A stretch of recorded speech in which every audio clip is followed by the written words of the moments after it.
Welcome to healthy home. ఇవాళ మనం bread roles ఎలా తయారు చేయాలో తెలుసుకుందాము.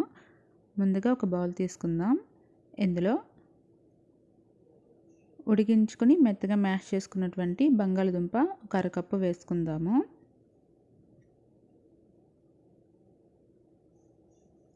ఇందులో అరకప్పు క్యారెట్ తురుము వేసుకుందాం. 2 స్పూన్లు కొత్తిమీర, రుచికి సరిపడినంత సాల్ట్, 1/2 స్పూన్ కారం, 1/2 స్పూన్ మిరియా పౌడర్ వేసుకుందాము. ఇవన్నీ బాగా కలిసేలాగా ఒకసారి మిక్స్ చేసుకుందాము. ఆ తర్వాత ఇందులో 1/4 కప్పు క్రీమ్ చీజ్ వేసుకుందాము. ఒకవేళ క్రీమ్ చీజ్ లేనట్లయితే పెరుగుని వడకట్టి గట్టిగా ఉండే పెరుగుని కూడా వేసుకోవచ్చు. ఇది ఒక 1/4 కప్పు. ఇవన్నీ కలిసేలాగా బాగా మిక్స్ చేసుకోవాలి. చూడండి ఇలాగా. ఇప్పుడు దీన్ని పక్కన పెట్టేద్దాం. ఇప్పుడు 5 నుంచి 6 బ్రెడ్ స్లైసెస్ని తీసుకుందాము. నేను బ్రౌన్ బ్రెడ్ తీసుకున్నాను. దీన్ని నార్మల్ బ్రెడ్తో కూడా ప్రిపేర్ చేసుకోవచ్చు.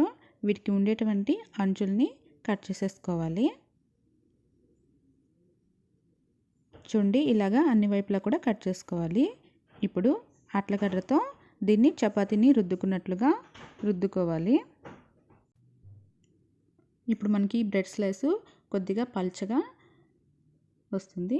చూడండి ఇలాగా. ఇప్పుడు దీంట్లో స్టఫింగ్ పెట్టుకుందాము.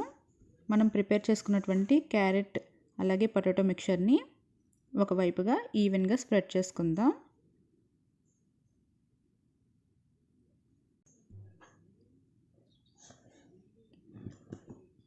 తర్వాత రోల్ లాగా ఇలాగ చుట్టుకోవాలి. ఇప్పుడు మనకి స్టఫింగ్ బయటికి రాకుండా వాటర్తో కొద్దిగా బ్రెడ్ స్లైసెస్కి అంచులకన్నిటికీ అప్లై చేసుకోవాలి.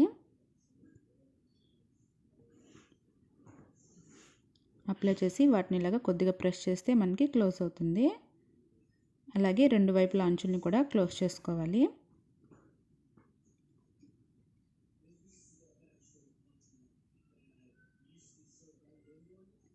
ఇలాగే అన్నిటిని కూడా మనం ప్రిపేర్ చేసుకోవాలి.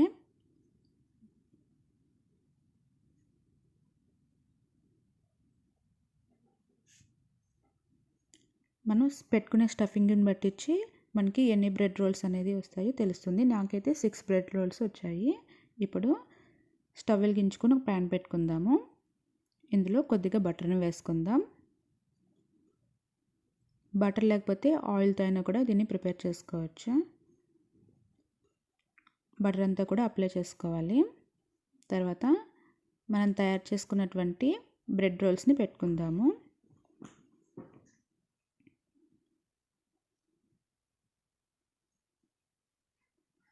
వీటిని మీడియం ఫ్లేమ్లో ఫ్రై చేసుకోవాలి. ఇప్పుడు రెండో సైడ్కి ఫ్రై చేసుకుందాం. మరికొద్దిగా బటర్ని వేసుకుందాము. ఇంతేనండి, ఇవి 2 వైపులా వేగిపోయాయి. వీటిని ఒక ప్లేట్లో తీసుకుందాము.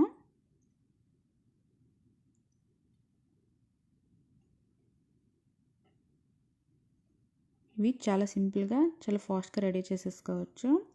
వీటిని టమాటో సాస్తో పాటు తీసుకుంటే చాలా టేస్టీగా ఉంటాయి. మీరు క్రీమ్ చీజ్ బదులు చీజ్ కూడా వేసుకోవచ్చు. ఇందులో చీజ్ వేసి కానీ ఇచ్చినట్లయితే పిల్లలకి చాలా బాగా నచ్చుతుంది. డెఫినెట్గా ట్రై చేయండి. Thank you for watching. Please subscribe to my channel.